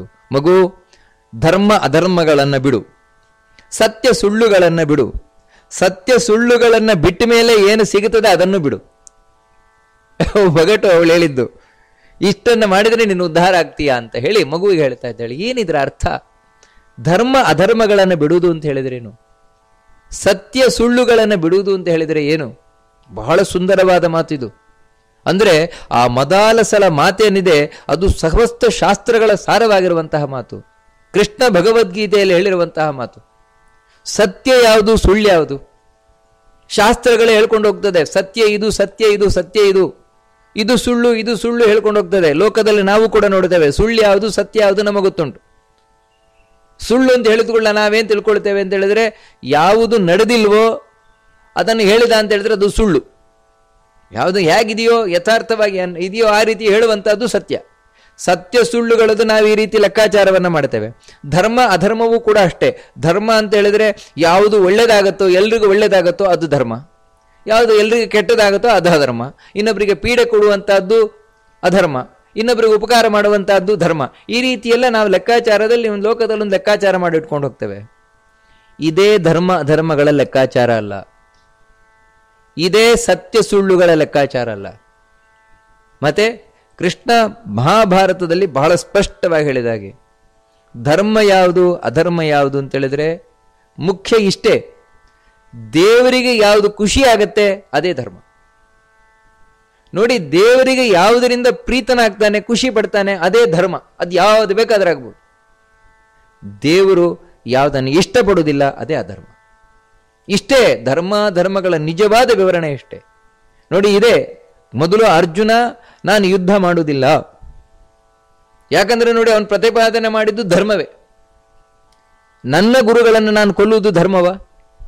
ನನ್ನ ಅಜ್ಜನನ್ನು ನಾನು ಕೊಲ್ಲುವುದು ಧರ್ಮವ? ನನ್ನ ಬಂಧು ಬಾಂಧವರನ್ನು ನಾನು ಬಲಿ ಕೊಡುವುದು ಧರ್ಮವ? ಇಷ್ಟೆಲ್ಲ ಜನ ಇದ್ದಾರಲ್ವಾ, ಇವರನ್ನೆಲ್ಲ ಕೊಂದ್ರೆ ನಾಳೆ ಇವರ ಹೆಣ್ಣು ಮಕ್ಕಳೆಲ್ಲರೂ ಕೂಡ ಯಾರೂ ಗತಿ ಇಲ್ದಿದ್ದವರಾಗ್ತಾರೆ. ಯಾವಾಗ ಹೆಣ್ಣು ಮಕ್ಕಳಿಗೆ ಯಾರು ರಕ್ಷಕರಿಲ್ಲ ಅಂತ ಆಗ್ತಾರೆ, ಆವಾಗ ಪರಕೀಯರು ಬಂದು ಅವರನ್ನು ಆಕ್ರಮಣ ಮಾಡ್ತಾರೆ, ಅವರನ್ನು ಕೆಡಿಸ್ತಾರೆ. ಅದರಿಂದ ಕೆಟ್ಟ ಸಂತಾನ ಬರ್ತದೆ. ಈ ಪಾಪ ಯಾರಿಗೆ? ನಮಗೆ ತಾನೆ. ಗುರುಗಳನ್ನ ಕೊಂದ ಪಾಪ, ಅಜ್ಜನನ್ನ ಕೊಂದ ಪಾಪ, ಈ ಎಲ್ಲ ಪಾಪಗಳನ್ನ ಕಟ್ಕೊಂಡು ನಾವು ಯಾವ ನರಕಕ್ಕೂ ಹೋಗೋಣ? ನೋಡಿ, ಅವನು ಹೇಳಿದ ಮಾತಲ್ಲಿ ಏನಾದ್ರೂ ತಪ್ಪಿದೆಯಾ? ಅರ್ಜುನ ಹೇಳಿದ ಮಾತಲ್ಲಿ ನಿಜವಾಗ್ಲೂ ಧರ್ಮದ ಮಾತನ್ನೇ ಆಡಿದ. ಆದ್ರೆ ಕೃಷ್ಣ ಒಂದೇ ಮಾತಲ್ಲ ಅದನ್ನೆಲ್ಲ ಕಿತ್ತಾಕಿಬಿಟ್ಟ. ಏನ್ ನೀನು ಮಾತಾಡ್ತಿದ್ಯಾ? ಅಶೋಚ್ಯ ನನ್ವಶೋಚಸ್ತ್ವಂ ಪ್ರಜ್ಞಾವಾದಾಂಶ್ಚ ಭಾಷಸೆ. ಏನ್ ಅರ್ಜುನ, ಯಾರ ಬಗ್ಗೆ ಅಳಬಾರದೋ ಅವಳ ಬಗ್ಗೆ ಅಳತೀಯ, ಯಾವ ಮಾತು ಆಡಬಾರ್ದು ಆ ಮಾತು ಆಡ್ತೀಯ. ಒಂದೇ ಮಾತಲ್ಲಿ ಅವನನ್ನು ಖಂಡನೆ ಮಾಡಿಬಿಟ್ಟ. ಅಲ್ಲ, ಹಾಗಿದ್ರೆ ಯಾವುದು ಇದೆ? ಕೃಷ್ಣ ಇಡೀ ಭಗವದ್ಗೀತೆಯಲ್ಲಿ ಹೇಳಿದ್ದದೇ. ಧರ್ಮ ಯಾವುದು ಅಂತ ಹೇಳಿದ್ರೆ ನಿಜವಾಗಿಯೂ ಕೂಡ ದೇವರಿಗೆ ಯಾವುದು ಪ್ರೀತಿ ಕಾರಣ ಆಗತ್ತೆ ಅದ ಧರ್ಮ ಅಂತ ಹೇಳಿದ್ರೆ ಏನಂದ್ರೆ, ಕೊಲ್ಲು ಇವರನ್ನೆಲ್ಲ. ಅಜ್ಜ ಅಂತ ನೋಡ್ಬೇಡ, ಗುರುಗಳು ಅಂತ ನೋಡ್ಬೇಡ, ಬಂಧು ಬಾಂಧವರು ಅಂತ ನೋಡ್ಬೇಡ, ಲಕ್ಷ ಲಕ್ಷ ನೋಡ್ಬೇಕು, ಕೊಲ್ಲಿ ಇವರನ್ನ, ಇದೇ ಧರ್ಮ ಅಂದ್ರೆ ನೋಡಿ, ಇದರಿಂದ ನನಗೆ ಪ್ರೀತಿಗೆ ಕಾರಣ ಆಗುತ್ತೆ. ಕೊಲ್ಲುವುದು ಯಾಕೋಸ್ಕರ? ಸ್ವಾರ್ಥಕ್ಕೋಸ್ಕರ ಅಲ್ಲ, ಮತ್ತೆ ಧರ್ಮದ ಸಂಸ್ಥಾಪನೆಗೋಸ್ಕರ, ಮುಖ್ಯ ಧರ್ಮದ ಸಂಸ್ಥಾಪನೆಗೋಸ್ಕರ. ಅಂದ್ರೆ ಜಗತ್ತು ಉಳಿಬೇಕು ಅಂತ ಹೇಳಿದ್ರೆ ನಿಜವಾದ ಧರ್ಮದಿಂದ. ಆ ನಿಜವಾದ ಧರ್ಮ ಯಾವುದು? ದೇವರ ಪ್ರೀತಿಗೆ ಕಾರಣ ಆಗಂದ್ರೆ ದೇವರಿಗೆ ಉಳಿದದ್ದು ಯಾವುದು ಪ್ರೀತಿ ಆಗೋಲ್ಲ. ಜಗತ್ತು ಯಾವುದರಿಂದ ಉಳಿತದೆ ಅದು ದೇವರಿಗೆ ಮಾತ್ರ ಗೊತ್ತು, ಉಳಿದ ಯಾರಿಗೂ ಗೊತ್ತಿಲ್ಲ. ಅದನ್ನು ಅವನು ಹೀಗೆ ಅಂತ ಹೇಳಿದ ಅರ್ಜುನನಿಗೆ, ನೀನು ಇಷ್ಟು ಮಾಡಯ್ಯ, ಅದರಿಂದಾಗಿ ನಿನಗೆ ಒಳ್ಳೇದಾಗತ್ತೆ. ಗುರುಗಳು ಯಾರನ್ನು ನೋಡಬೇಡ, ಕೊಂದಾಕು. ನೋಡಿ, ಧರ್ಮದ ಒಂದು ನಮ್ಮ ಡೆಫಿನೇಷನ್, ನಮ್ಮ ಒಂದು ವಿಶ್ಲೇಷಣೆಯೇ ಬೇರೆ, ಕೃಷ್ಣ ಹೇಳಿದ ಒಂದು ವಿಶ್ಲೇಷಣೆಯೇ ಬೇರೆ. ಅದರಿಂದ ಅಲ್ಲಿ ನೋಡಬೇಕಾದದ್ದು ಧರ್ಮ ಅಧರ್ಮ. ಇದು ಇವನು ಶಾಸ್ತ್ರದ ಪುಸ್ತಕ ಇಟ್ಕೊಂಡು ಅರ್ಜುನ ನೋಡ್ಕೊಳ್ಲಿಕ್ಕೆ ಶುರು ಮಾಡಿದ್ದ. ಆದರೆ ಆ ಪುಸ್ತಕದಲ್ಲಿರುವ ರಹಸ್ಯವನ್ನ ಅರ್ಜುನ ಹೇಳಿದ. ನೋಡು, ಧರ್ಮ ಧರ್ಮ ಮುಂತಾದವುಗಳೆಲ್ಲ ಇಷ್ಟೇ, ಯಾವುದು ದೇವರಿಗೆ ಪ್ರೀತಿ ಆಗತ್ತೆ ಅಷ್ಟೇ. ದೇವರಿಗೆ ಪ್ರೀತಿ ಆಗದೇ ಇದ್ರೆ ಯಾವುದು ಧರ್ಮ ಆಗೋಲ್ಲ, ಎಲ್ಲವೂ ಅಧರ್ಮವೇ ಆಗ್ಬಿಡ್ತದೆ. ಅದು ಬೇಕಿದ್ರೆ ಏನು ಬೇಕಾದ್ರೆ ಆಗಿರ್ಬೋದು, ಬೇಕಿದ್ರೆ ಇನ್ನೇನು ಲಕ್ಷ ಲಕ್ಷ ರೂಪಾಯಿ ಕೊಡು, ಕೋಟಿ ಕೋಟಿ ರೂಪಾಯಿ ಕೊಡು, ದೇವರಿಗೆ ಪ್ರೀತಿ ಆಗತ್ತೆ. ದೇವರಿಗೆ ಪ್ರೀತಿ ಆಗದೇ ಇದ್ರೆ ಅದು ನಿಜವಾಗಿಯೂ ಕೂಡ ಅದು ಅಧರ್ಮವೇ. ಲಕ್ಷ ಲಕ್ಷ ರೂಪಾಯಿ ಕೊಟ್ಟೆ ಅವನು, ದಾನ ಮಾಡ್ತೇನೆ, ನಾನು ದಾನ ಮಾಡ್ತೇನೆ ಅಂತ ಲಕ್ಷ ಲಕ್ಷ ರೂಪಾಯಿ ಕೊಟ್ಟ. ಅವನಿಗೊಂದು ಲಕ್ಷ ರೂಪಾಯಿ ಕೊಟ್ಟ, ಇವನಿಗೊಂದು ಲಕ್ಷ ರೂಪಾಯಿ ಕೊಟ್ಟ, ಇನ್ನೊಬ್ಬನಿಗೆ ಒಂದು ಲಕ್ಷ ರೂಪಾಯಿ ಕೊಟ್ಟ. ಎಲ್ಲರೂ ಮನೆ ಕಟ್ಕೊಂಡು ಕೂತರು, ಎಲ್ಲರೂ ಮನೆ ಕಟ್ಕೊಂಡು. ನೋಡಿ, ಅಷ್ಟು ಜನರಿಗೆ ಒಂದು ಮನೆ ಕಟ್ಟಿಸಿ ಕೊಟ್ರಲ್ವಾ, ಎಂಥ ಪುಣ್ಯಾತ್ಮರಿಂದ. ಹೌದು, ಅಷ್ಟು ಜನ 100 ಮನೆ ಕಟ್ಕೊಂಡು ಕೂತು ಮಾಡಿದ್ದೇನು ಗೊತ್ತುಂಟ? ಎಲ್ಲ ನಾಸ್ತಿಕರೇ ಆದದ್ದು. 100 ಜನ ನಾಸ್ತಿಕರಿಗೆ ಮನೆಯನ್ನು ಕಟ್ಟಿಸಿಕೊಟ್ಟು ಕೂತ. ಹೌದು, ಆ ನಾಸ್ತಿಕರು ಏನ್ ಮಾಡ್ತಾರೆ? ಯಾವಾಗ ಮನುಷ್ಯ ನಾಸ್ತಿಕನಾಗ್ತಾನೆ ಆಗಲೇ ಅವನಿಂದ ಕ್ರೌರ್ಯ ಹುಟ್ಟುಕೊಳ್ಳುವಂಥದ್ದು. ಆ ಕ್ರೌರ್ಯ ಏನ್ ಮಾಡ್ತದೆ ಅಂದ್ರೆ ಇಡೀ ಜಗತ್ತಿಗೆ ಭಯಂಕರವಾಗ್ತದೆ, ಅದೇ ಭಯಾನಕವಾಗ್ತದೆ. ನಾಸ್ತಿಕತೆ ಅನ್ನುವಂಥದ್ದು, ಧರ್ಮದ ಬಗ್ಗೆ ನಂಬಿಕೆ ಇಲ್ಲ, ದೇವರ ಬಗ್ಗೆ ನಂಬಿಕೆ ಇಲ್ಲ, ಅಥವಾ ವಿರುದ್ಧವಾದ ನಂಬಿಕೆ, ದೇವರ ಬಗ್ಗೆ ವಿರುದ್ಧವಾಗಿ ತಿಳ್ಕೊಳ್ಳೋದು, ಧರ್ಮದ ಬಗ್ಗೆ ವಿರುದ್ಧವಾಗಿ ತಿಳ್ಕೊಳ್ಳೋದು, ಇದೆಲ್ಲ ಏನಂದ್ರೆ ಜಗತ್ತಿಗೆ ಅಪಾಯಕಾರಿ ಆಗ್ತದೆ. ನೋಡಿ, ಅದಕ್ಕೋಸ್ಕರ ಧರ್ಮವೂ ಅಧರ್ಮ ಆಗಬಹುದು, ಅಧರ್ಮವೂ ಧರ್ಮ ಆಗಬಹುದು. ಯಾವಾಗ ಅಂದ್ರೆ ದೇವರ ಪ್ರೀತಿಗೆ ಕಾರಣ ಆಗುತ್ತದೆ, ಇಲ್ಲ ಅಂತದಾಗ. ಸತ್ಯ ಸುಳ್ಳುಗಳು ಕೂಡ ಇದೇ ರೀತಿ. ನೋಡಿ, ಅದೇ ಧರ್ಮರಾಜನಿಗೆ ಕೃಷ್ಣ ಹೇಳಿದ, ಅಶ್ವತ್ಥಾಮ ಸತ್ತ ಅಂತ ಹೇಳು ಅಂತ. ಅಶ್ವತ್ಥಾಮ ಸತ್ತ ಅಂತ ಹೇಳು. ಅಲ್ಲ ಕೃಷ್ಣ, ಅಶ್ವತ್ಥಾಮ ಸತ್ತಿಲ್ಲ, ನಾನು ಸತ್ತ ಅಂತ ಹೇಗೆ ಹೇಳೋದು? ಧರ್ಮರಾಜನ ತಿಳಿಸಿ. ಯಾಕಂದ್ರೆ ಅಶ್ವತ್ಥಾಮ ಚಿರಂಜೀವಿ, ಅವನು ಸಾಯ್ತಾ ಇಲ್ಲ, ಅವನು ಸಾಯೋಲ್ಲ, ಅವನು ಸತ್ತ ಅಂತ ಹೇಗೆ ಹೇಳುದು? ಅವನು ಯುದ್ಧ ಮಾಡ್ತಾ ಇದ್ದಾನೆ. ನಾನೇ ಹೇಳ್ತಾ ಇದ್ದೇನೆ, ಯಾಕೆ ಹೇಳು? ನೋಡಿ, ಕೃಷ್ಣ ಹೇಳಿದ್ದದೆ, ನಾನೇ ಹೇಳ್ತಾ ಇದ್ದೇನೆ, ಅಶ್ವತ್ಥಾಮ ಸತ್ತ ಅಂತ ಹೇಳು ನೀನು. ಯಾಕಂದ್ರೆ ಈ ದ್ರೋಣಾಚಾರ್ಯರು ಯುದ್ಧ ಮಾಡುವಷ್ಟು ಕಾಲ ನಮಗೆ ಗೆಲ್ಲಿಕ್ಕೆ ಸಾಧ್ಯ ಇಲ್ಲ, ಅಂದ್ರೆ ಧರ್ಮ ಸಂಸ್ಥಾಪನೆ ಆಗೋಲ್ಲ. ಅದಕ್ಕೆ ಅವ್ರು ಸಾಯ್ಬೇಕು. ಅದಕ್ಕೆ ನೀನು ಸುಳ್ಳು ಹೇಳು, ಅಶ್ವತ್ಥಾಮ ಸತ್ತ ಅಂತ ಹೇಳು. ನೋಡಿ, ದೇವ್ರು ಹೇಳಿದ್ರು ಕೂಡ ಹೇಳಿ ಗೊತ್ತಾಡಿದ, ಕಡೆಗೂ ಕೂಡ ಒತ್ತಾಯ ಮಾಡಿದ ಮೇಲೆ ಹೇಳಿದ. ಅದು ಹೇಗಂದ್ರೆ ಅರೆಮರೆ ಮನಸ್ಸಿನಿಂದ. ಅಶ್ವತ್ಥಾಮ ಹತ ಕುಂಜರಹ ಅಂತ, ಅಶ್ವತ್ಥಾಮ ಹತ ಅಂತ ಗಟ್ಟಿ ಹೇಳಿಲ್ಲ, ಅಶ್ವತ್ಥಾಮ ಸತ್ತ ಒಂದು ಆನೆ, ಈ ರೀತಿ ಹೇಳಿದ. ಅಂದ್ರೆ ಅವನ ಅರ್ಥದಲ್ಲಿ ಏನಿತ್ತು ಅಂದ್ರೆ ಧರ್ಮರಾಜನ ಅರ್ಥದಲ್ಲಿ ನಾನು ಸತ್ಯವೇ ಹೇಳಿದ್ದೇನೆ. ಯಾಕಂದ್ರೆ ಅಶ್ವತ್ಥಾಮ ಅಂತ ಒಂದು ಮಾಳವ ದೇಶದ ಆನೆಯನ್ನ ಭೀಮಸೇನ ಕೊಂದು ಹಾಕಿದ, ಅದೇ ಮಾತನ್ನು ಹೇಳಿದ್ದೇನೆ. ಅದರಿಂದಾಗಿ ನಾನು ಹೇಳಿದ್ದು ಸತ್ಯವೇ ಅಂತ ಅವನ ಮನಸ್ಸಲ್ಲಿತ್ತು. ಆದ್ರೆ ಆಶ್ಚರ್ಯ ಏನು ಅಂತ ಹೇಳಿದ್ರೆ, 5 ಮಂದಿ ಪಾಂಡವರಲ್ಲಿ ಭೀಮಸೇನ, ಅರ್ಜುನ, ನಕುಲ, ಸಹದೇವ, ಈ 4 ಕೂಡ ಸೀದಾ ಸ್ವರ್ಗಕ್ಕೆ ಹೋದ್ರು. ಆದರೆ ಈ ಧರ್ಮರಾಜ ಮಾತ್ರ ನರಕದ ದರ್ಶನ ಮಾಡಿದ. ಒಬ್ಬ ಧರ್ಮರಾಜ ಮಾತ್ರ. ಅದು ಯಾಕೆ ಅಂತ ಯಾರಿಗೂ ಅರ್ಥವೇ ಆಗಲಿಲ್ಲ. ಒಬ್ಬೊಬ್ರು ಏನೇನೋ ಅರ್ಥ ಮಾಡ್ಕೊಂಡ್ರು, ಆದರೆ ಸ್ಪಷ್ಟವಾದ ಅರ್ಥವನ್ನು ಮಹಾಭಾರತ ತಿಳಿಸ್ಕೊಂಡು ಹೋಗ್ತದೆ. ಅದಕ್ಕೆ ಕಾರಣ ಏನಂದ್ರೆ, ಸುಳ್ಳು ಹೇಳಿದ್ರಿಂದ ಅವನು ನರಕ ದರ್ಶನ ಪಡೆದದ್ದಲ್ಲ. ಮತ್ತೆ ಕೃಷ್ಣ ಸುಳ್ಳು ಹೇಳು ಅಂತ ಹೇಳಿದ್ರು ಕೂಡ ಹೇಳಿಲ್ವಲ್ಲ, ಅದರಿಂದಾಗಿ ನರಕ ದರ್ಶನ ಆದದ್ದು ಅವನಿಗೆ. ಕಾರಣ ಏನು ಅಂತ ಹೇಳಿದ್ರೆ, ಕೃಷ್ಣ ಜಗತ್ತಿನ ಹಿತಕ್ಕೋಸ್ಕರ ಹೇಳಿಕ್ಕೆ ಹೇಳಿದ. ಅಂದ್ರೆ ನಿಜವಾದ ಸತ್ಯ ಸುಳ್ಳುಗಳು ಯಾವುದು ಅಂದ್ರೆ ಕೃಷ್ಣನಿಗೆ ಗೊತ್ತುಂಟು. ಕೃಷ್ಣ ಹೇಳು ಅಂತ ಹೇಳಿದ ಕೂಡಲೇ ಕಣ್ಣು ಮುಚ್ಚಿಕೊಂಡು ಹೇಳಿಬಿಡ್ಬೇಕಿತ್ತು ಧರ್ಮರಾಜ. ಯಾಕಂತ ಹೇಳಿದ್ರೆ ದೇವರು ಹೇಳ್ತಾ ಇದ್ದಾನೆ, ಅದಕ್ಕಿಂತ ದೊಡ್ಡದೇನು ಅಂತ. ಆದ್ರೆ ದೇವರು ಹೇಳಿದ್ರು ದೇವರ ಮಾತೆಲ್ಲ ಸಂಶಯ ಪಟ್ಟನಲ್ವ, ನೋಡಿದಕ್ಕೆ ಅವನಿಗೆ ನರಕ ದರ್ಶನ ಆಯಿತು. ಅದರಿಂದಾಗಿ ಸತ್ಯ ಸುಳ್ಳು ಅನ್ನುವಂಥದ್ದು ನಾವು ತಿಳ್ಕೊಂಡಾಗಿಲ್ಲ. ಮತ್ತೆ ದೇವರಿಗೆ ಯಾವುದು ಪ್ರಿಯವಾಗ್ತದೋ ಅದೇ ಸತ್ಯ. ಅದು ಬೇಕಾದ್ರೆ ಸುಳ್ಳು ಇರಬಹುದು, ಆದರೆ ದೇವರ ಪ್ರೀತಿಗೆ ಕಾರಣ ಆಗುತ್ತದೆ ಅಂತಿದ್ರೆ ಅದೇ ಸತ್ಯ. ಯಾವ ಸತ್ಯ ದೇವರ ಪ್ರೀತಿಗೆ ಕಾರಣ ಆಗೋಲ್ಲ ಅದು ಸತ್ಯ ಅಲ್ಲ, ಅದು ಸತ್ಯವಾಗಿದ್ರೂ ಸುಳ್ಳದು. ಅದಕ್ಕಾಗಿ ಮುಖ್ಯವಾಗಿ ಈ ಲೋಕದ ಸತ್ಯ ಸುಳ್ಳು ಧರ್ಮ ಅಧರ್ಮ ಇವುಗಳನ್ನು ಬಿಡು, ದೇವರಿಗೆ ಯಾವುದರಿಂದ ಖುಷಿಯಾಗತ್ತೆ ಅದನ್ನು ಯೋಚನೆ ಮಾಡು, ಅದೇ ನಿಜವಾದ ಧರ್ಮ ಆಗಿರ್ತಾನೆ. ಇದನ್ನೇ ಕೃಷ್ಣ ಕಡೆಯಲ್ಲಿ ಹೇಳಿದ, ಸರ್ವಧರ್ಮಾನ್ ಪರಿತ್ಯಜ್ಯ ಮಾಮೇಕಂ ಶರಣಂ ವ್ರಜ. ಸರ್ವಧರ್ಮಾನ್ ಪರಿತ್ಯಜ್ಯ ಅಂದ್ರೆ ಅರ್ಥ ಏನು? ಇದೆ, ಎಲ್ಲ ಬಿಡು, ನನ್ನ ಪ್ರೀತಿಗೆ ಯಾವುದು ಕಾರಣವಾದದ್ದು ಆ ಧರ್ಮವನ್ನು ನೀನು ಆಚರಣೆ ಮಾಡು. ಅದರಿಂದಾಗಿಯೇ ನೀನು ಸ್ಪಷ್ಟವಾಗಿ ಬಡಿತೀಯ. ಅದೇ ಈ ಧರ್ಮ ಅಧರ್ಮಗಳೇನಿದೆ ಇವುಗಳನ್ನು ಬಿಟ್ಟಾಗ ನಿನಗೆ ಏನು ಸಿಗ್ತದೆ? ನಿಜವಾದ ಧರ್ಮ ಸಿಗ್ತದೆ.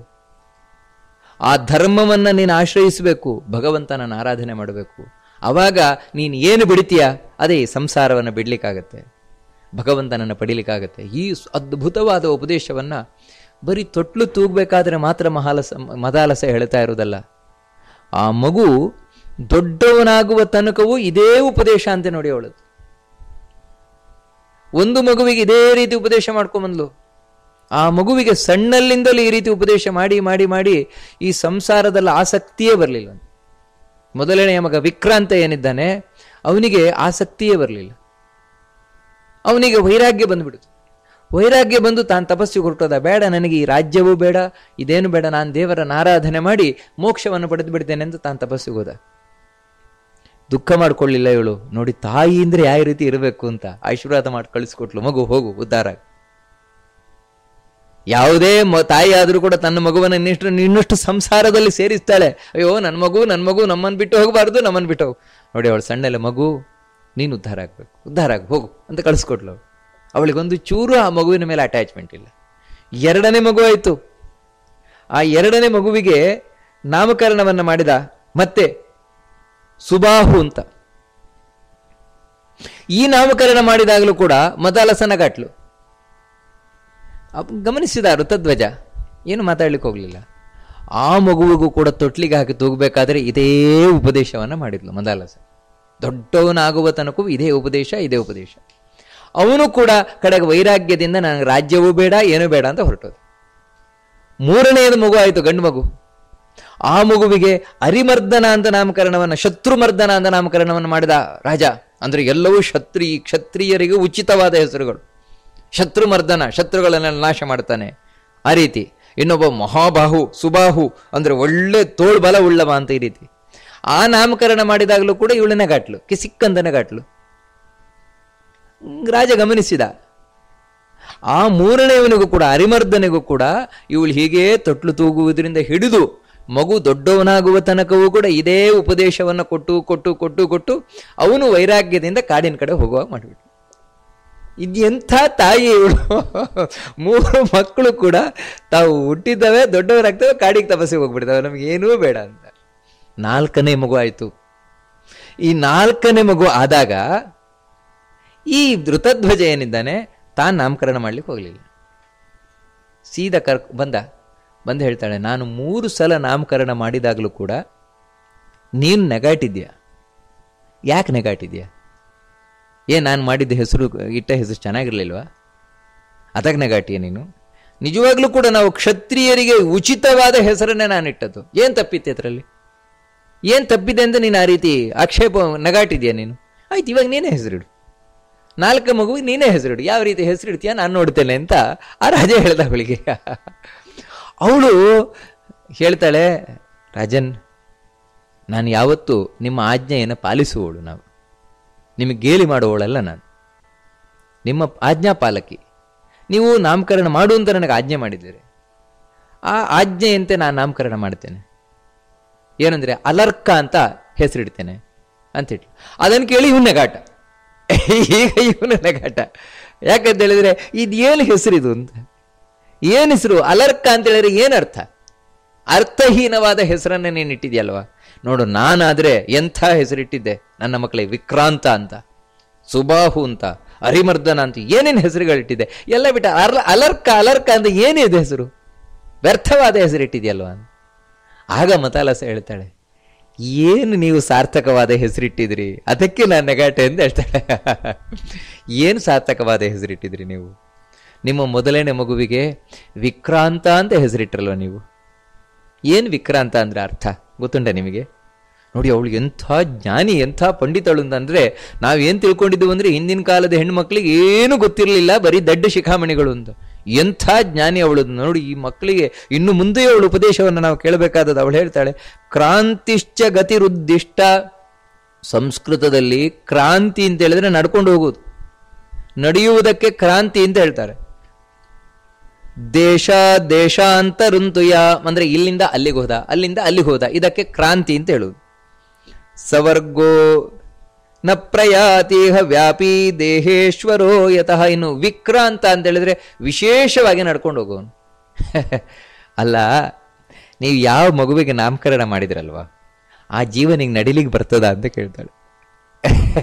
ಯಾಕಂತ ಹೇಳಿದ್ರೆ ನಿಜವಾಗ್ಲೂ ಕೂಡ ಜೀವ ಏನಿದ್ದಾನೆ ಈ ದೇಹದಲ್ಲೇ ಸಂಪೂರ್ಣ ಅವನಿಗೆ ವ್ಯಾಪಿಸಿಕೊಳ್ಳಿಕ್ಕಾಗಲ್ಲ. ಹೃದಯದ ಮಧ್ಯದಲ್ಲಿ ಒಂದು ಭಾಗದಲ್ಲಿ ಇರುವುದಷ್ಟೇ ಅವನು. ಅದಕ್ಕೋಸ್ಕರವೇ ಯಾರೇ ಒಬ್ರು ಇದನ್ನ ಯಾರೇ ಮಾಡಿದ್ದು, ನಾನು ಮಾಡಿದ್ದು ಅಂತ ಎದೆ ತಟ್ಕೊಂಡು ಹೇಳ್ತಾನೆ ಹೊರತು ಯಾರು ತಲೆ ತಟ್ಕೊಂಡು ಹೇಳೋಲ್ಲ, ಬೆನ್ ತಟ್ಕೊಂಡು ಹೇಳೋಲ್ಲ. ಎದೆಯನ್ನೇ ತಟ್ಕೊಂಡು ಹೇಳೋದು ಯಾವತ್ತಾದ್ರೂ ಕೂಡ ಅಷ್ಟೇ. ಒಂದು 100 ಕಡೆ ಇದನ್ನ ಯಾರು ಮಾಡಿದ್ದು, ಇದು ಯಾರು, ನಾನು ಎದೆಯನ್ನು ತಟ್ಟಿ ಹೇಳುದು. ಯಾಕಂದ್ರೆ ನಾನು ಎದೆಯಲ್ಲೇ ಇದ್ದೇನೆ ಹೊರತು ಕಾಲಲ್ಲಿಲ್ಲ, ತಲೆಯಲ್ಲಿಲ್ಲ, ಎಲ್ಲೂ ಇಲ್ಲ. ಇದು ನಮಗೆ ಗೊತ್ತು, ಎಲ್ರಿಗೂ ಗೊತ್ತು. ಈ ರೀತಿ ಇಡೀ ದೇಹದಲ್ಲೇ ನಡೆದಾಡ್ಲಿಕ್ಕೆ ಆಗದಂತಹ ಜೀವ ಅಲ್ರಿ ಇಡೀ ದೇಶದಲ್ಲಿ ಹಾಗೆ ನಡೆದಾಡ್ತಾನೆ. ಅವನಿಗೆ ನೀವು ವಿಕ್ರಾಂತ ಹೆಸರಿಟ್ರಲ್ವ, ಸಾರ್ಥಕವ? ಅರ್ಥಹೀನ ಅಲ್ವಾ ನೀವು ಇಟ್ಟಿದ್ದು? ನೋಡಿ, ಅದಕ್ಕೆ ನಾನು ನೆಗಾಟಿದ್ದು. ಅಂದ್ರೆ ಅರ್ಥಹೀನವಾದ ಹೆಸರಿಟ್ರಲ್ವ. ಇನ್ನು ಸುಬಾಹು, ನಿಮ್ಮ 2ನೇ ಮಗುವಿಗೆ ಸುಬಾಹು ಅಂತ ನೀವಿಟ್ರಲ್ವ. ಜೀವನಿಗೆ ಬಾಹು ಉಂಟಾ? ನಿಜವಾಗ್ಲೂ ನೀವು ಹೊರಗಿನ ತೋಳನ್ನು ನೋಡಿ ಹೆಸರಿಟ್ಟಿದ್ದಲ್ವ ಸುಬಾಹು. ಈ ಮಗು ಒಳ್ಳೆ ದಷ್ಟ ಪುಷ್ಟವಾದ ತೋಳುಳ್ಳವನಾಗ್ತಾನೆ ಅಂತ. ಅವನ ತೋಳ ಅದು.